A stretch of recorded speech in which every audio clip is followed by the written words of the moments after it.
Em breve, você vai assistir um novo filme original da Brasil Paralelo, O Fim da Beleza.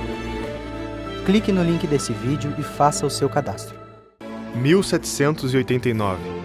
Uma reunião em um pequeno ginásio da França mudava o mundo para sempre. Em uma quadra de tênis, franceses juraram não desistir até que uma revolução fosse estabelecida. O que aconteceria na década seguinte, na França, mudaria a história do mundo. À direita do ginásio estavam os girondinos, que buscavam devolver a estabilidade para a França e queriam estabelecer uma constituição criadora de regras para os reis. À esquerda sentavam os jacobinos, radicais que defendiam iluminar a sociedade a partir da completa ruptura com o passado e a construção de uma nova sociedade, uma nova natureza humana, cujos poderes seriam ilimitados. Os dois lados possuíam uma coisa em comum. Nos próximos anos, seriam enterrados juntos, sem glamour, em meio ao lamaçal e sangue, com os ossos dos reis e rainhas e mais 40 mil franceses. Não há cidade, castelo ou igreja que não guarde reflexos do ano em que revolucionários fariam de tudo sob o argumento de lutar pela liberdade, igualdade e fraternidade.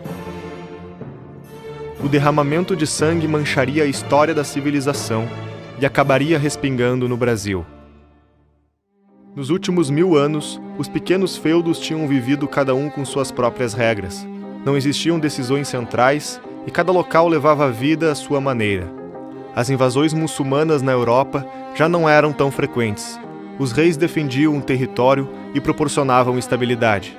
Era um novo momento da civilização, que seria alçado a novos desafios. Foi na França que o rei Luís XIV fez da falta de regras e limites para gerir o seu território um espetáculo de centralização. Luís XIV e seus herdeiros construíram obras faraônicas e impuseram uma mentalidade de que o rei era o próprio Estado e a própria lei. O período ganhou o nome de absolutismo, pela figura do senhor absoluto, que era incorporada pelo rei. Esta postura semelhante à de um faraó do Egito Antigo parecia inadequada com a estabilidade que permitia indivíduos ascenderem economicamente pelo comércio. A corte precisava de cada vez mais dinheiro para sustentar suas decisões, e os comerciantes estavam insatisfeitos com os altos impostos e os rumos da economia francesa. O estopim foi quando a França, para enfrentar a Inglaterra, financiou a Revolução dos Estados Unidos, antiga colônia do Reino Inglês. Era o esgotamento da economia francesa e o início do fim.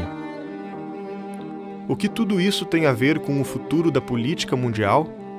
Em meio à estabilidade francesa, alguns pensadores começaram a criticar o período que viviam e moldar a opinião do povo.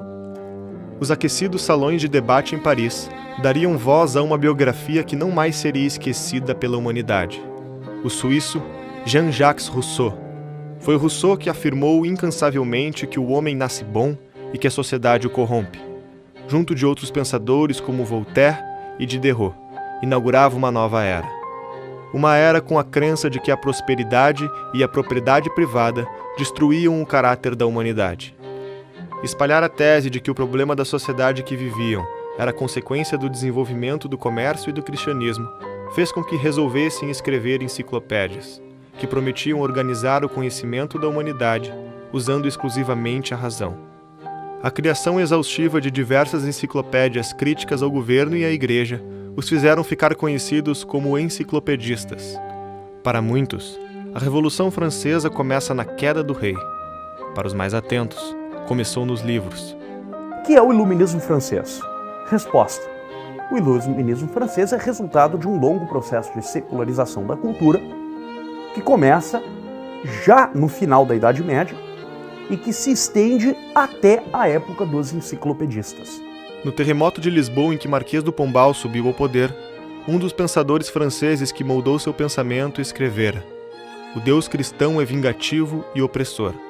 O projeto de dar fim à influência da religião e iluminar a nova era da razão era chamado de secularizar a cultura. Na Inglaterra, pensadores começaram a alertar as novas consequências trágicas de inventar novos direitos e querer construir a natureza humana jogando fora as tradições e religiões de forma arbitrária. Um novo governante não podia romper os direitos naturais de um homem. aqueles direitos que nasciam com ele: o direito à vida, à propriedade e a busca pela felicidade. Os franceses resolveram ignorar e dar continuidade ao projeto de revolução. As linhas ideológicas que foram herdadas também não eram exatamente a mesma. Não é a mesma coisa você ter lido John Locke, por exemplo, e você ter lido Voltaire ou Rousseau. Certamente não é a mesma coisa. Você vê que a Revolução Francesa provocou horror na Inglaterra. Quando você lê o livro do Edmund Burke, Reflexões sobre a Revolução na França, o livro do Edmund Burke foi um sucesso danado. Todo mundo na Inglaterra ficou assustado com aquela sangueira da França. Bem, a Inglaterra tinha tido sua sangueira também, mas por outros motivos, por motivo religioso, né? Uma coisa é você enforcar católico, outra coisa é você sair enforcando todo mundo aí